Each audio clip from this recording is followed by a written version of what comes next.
Hello दोस्तों, welcome back to Nifty bank Nifty outlook video. So दोस्तों, weekly time frame पे आप देख पा रहे हैं निफ्टी में एक बुलिश कैंडल फॉर्मेशन देखने को मिला है। इंडिपेंडेंट कैंडल को अगर आप देखते हैं तो ये आपको एक नीचे से एक हैमर कैंडल फॉर्मेशन देखने को मिल रहा है। नीचे बहुत बड़ी विक है, ऊपर बॉडी है। इंडिपेंडेंट देखा जाए तो एक बुलिश कैंडल फॉर्मेशन देखने को मिल रहा है।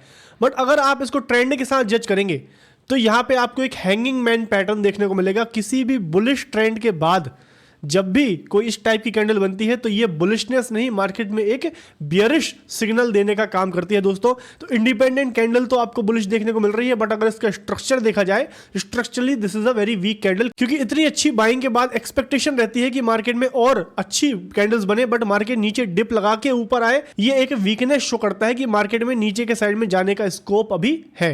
तो यहाँ पे आप देख पा रहे हैं वीकली टाइम फ्रेम पे एक हैंगिंग मैन पैटर्न फॉर्मेशन देखने को मिल रहा है।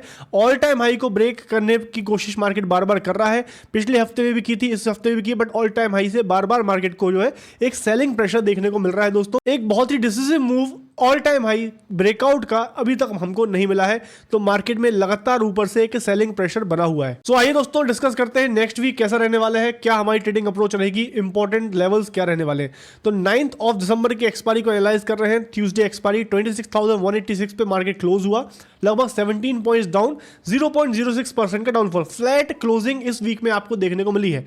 मंथली कैंडल बुलिश है, वीकली कैंडल इंडिपेंडेंट देखा जाए तो एक बुलिश कैंडल है। पुट कॉल रेशियो 1.19 जो कि बुलिशनेस मार्केट में शो कर रहा है। एफआईआईज ने इस वीक में सेलिंग की है, डीआईआईज ने इस वीक में बाइंग किया। पिछले वीक एफआईआई ने उतनी ज्यादा सेलिंग नहीं की थी, इस हफ्ते में एफआईआई ने अपनी सेलिंग बढ़ा दी है। आरबीआई की रेट कट की न्यूज आई है जो कि काफी पॉजिटिव रही। फ्राइडे में जो बाइंग आई है दोस्तों, इसी की बदौलत आपको मार्केट में जो एक कैंडल नीचे से जो रिकवरी देखने को मिली है वो ओनली बिकॉज ऑफ फ्राइडे, क्योंकि फ्राइडे में ही मार्केट में ग्रीन कैंडल बनी है। और दैट इज बिकॉज कि फ्राइडे में 10 बजे के आसपास आरबीआई ने रेट कट किया था 25 बेसिस पॉइंट, 5.5 से रेट कट करके 5.25 कर दिया गया है। तो ये एक इंपॉर्टेंट न्यूज थी जिसका रिएक्शन आपको फ्राइडे में देखने को मिला है। नेगेटिव साइज में इस वीक में जो ऊपर से जो पैनिक सेलिंग आपको देखने को मिल रही थी लगातार मंडे से, तो वो इसलिए थी दोस्तों क्योंकि मंडे से मार्केट में जो है डेटा बड़े पुअर आ रहे थे। इंडिया का मैन्युफैक्चरिंग पीएमआई डेटा एक्सपेक्टेशन को बीट नहीं कर पाया। इंडिया का इंडस्ट्रियल प्रोडक्शन डेटा काफी पीछे रहा। इंडिया का सर्विस पीएमआई डेटा भी एक्सपेक्टेशन को बीट नहीं कर पाया। ये जो भी डेटा पॉइंट्स थे ये मार्केट में थोड़ी बहुत सेंटीमेंट डाउन करके चले, इसलिए मार्केट में जो ऑल टाइम हाई को ब्रेक करने के लिए जो एंथुसियाज्म चाहिए वो नहीं मार्केट को मिल पाया। नेक्स्ट वीक में बहुत ही इंपॉर्टेंट न्यूज है दोस्तों। फ्राइडे में इंडिया का इन्फ्लेशन रेट डेटा आने वाला है और थर्सडे में फेड का इंटरेस्ट रेट डिसीजन है जो कि बहुत ही इंपॉर्टेंट रहने वाला है। इस इवेंट पे हमारी नजर रहेगी। बाकी देखा जाए तो रेटिंग निकल गई दोस्तों 2, दैट इज न्यूट्रल। तो प्रेजेंट स्टेट ऑफ मार्केट सारे डेटा पॉइंट्स को देखते हुए समझ में आ रहा है कि मार्केट थोड़ा न्यूट्रल हमको देखने को मिल रहा है। मार्केट में कैंडल्स भी मैंने आपको बताई कि भाई कैंडल तो आपको वीकली टाइम फ्रेम पे एक बुलिश है, बट पैटर्न देखा जाए तो थोड़ा बेयरिशनेस शो कर रहा है। वहीं पे अगर आप डेली टाइम फ्रेम पे जाएंगे तो आपको पिक्चर थोड़ी और बेहतर क्लियर होगी। मंडे से लगातार मार्केट में सेलिंग आ रही थी। मंडे को इंडिया का मैन्युफैक्चरिंग पीएमआई डेटा आया, उसके बाद यहाँ पे जो एक स्ट्रॉन्ग ऑल टाइम हाई के आसपास से मार्केट ने एक नया हाई लगाया 26,325 नया हाई मार्केट ने लगाया। वहाँ से लगातार सेलिंग पूरा दिन देखने को मिली।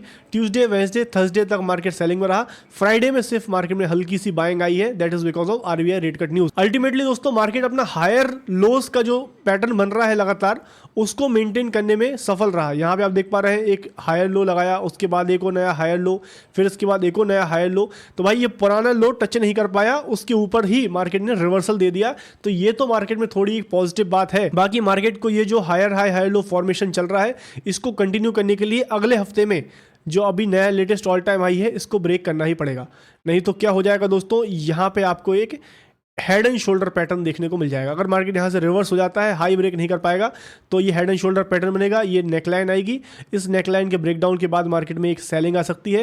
हो सकता है आने वाले टाइम पे 25,700 के आसपास गैप क्लोज करने के लिए मार्केट जाने की कोशिश करे। नेक्स्ट वीक जो है बहुत ही क्रूशियल रहने वाला है।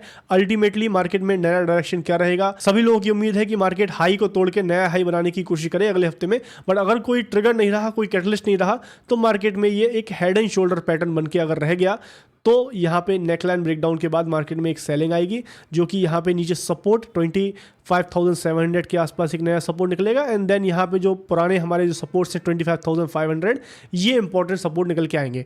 तो इंपॉर्टेंट सपोर्ट रेजिस्टेंस की बात करी जाए तो रेजिस्टेंस की बात करें तो जो लेटेस्ट ऑल टाइम हाई है 26,325 से लेके 26,300 ये जो है एक इंपॉर्टेंट रेजिस्टेंस लेवल रहने वाला है। सपोर्ट की बात करें तो लेटेस्ट जो स्विंग लो है 25,900 के आसपास, ये एक इंपॉर्टेंट सपोर्ट जोन रहेगा दोस्तों। अगर नीचे के और सपोर्ट्स की बात करें तो यहाँ पे जो एक अनफिल्ड गैप है 25,700 के आसपास, 25,700 से 25,750, ये एक इंपॉर्टेंट सपोर्ट जोन रहने वाला है आने वाले टाइम पे।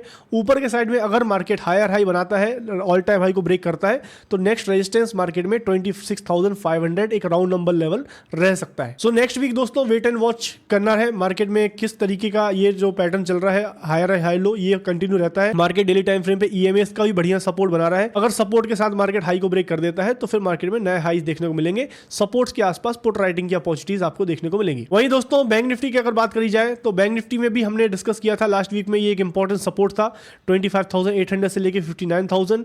इस लेवल का मार्केट ने इस वीक में सपोर्ट लिया है।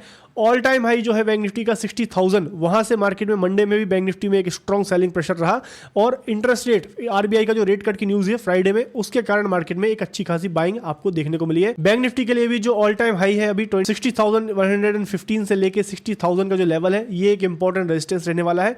और सपोर्ट जो अभी मार्केट में लेटेस्ट जो वीक का लो है वो मार्केट में एक सपोर्ट रहेगा 58,800 से लेके 59,000। सो बैंक निफ्टी में और निफ्टी में दोनों में हमको ब्रेकआउट का वेट करना है। अगर ब्रेकआउट नहीं हो पाता है तो मार्केट में जो ट्रेंड लाइन चल रही है, इस ट्रेंड लाइन के ब्रेकडाउन के बाद मार्केट में थोड़ा पैनिक सिचुएशन बन सकती है, सेलिंग प्रेशर बन सकता है। सो आई होप दोस्तों निफ्टी बैंक निफ्टी का आउटलुक लेवल्स और स्ट्रेटजी आपको क्लियर है। वीडियो इंफॉर्मेटिव लगा है तो please hit the like button, channel को सब्सक्राइब करें, बेल आइकन को क्लिक करना ना भूलें। Thank you for watching. Investments in securities market are subject to market risks. Read all the related documents carefully before investing.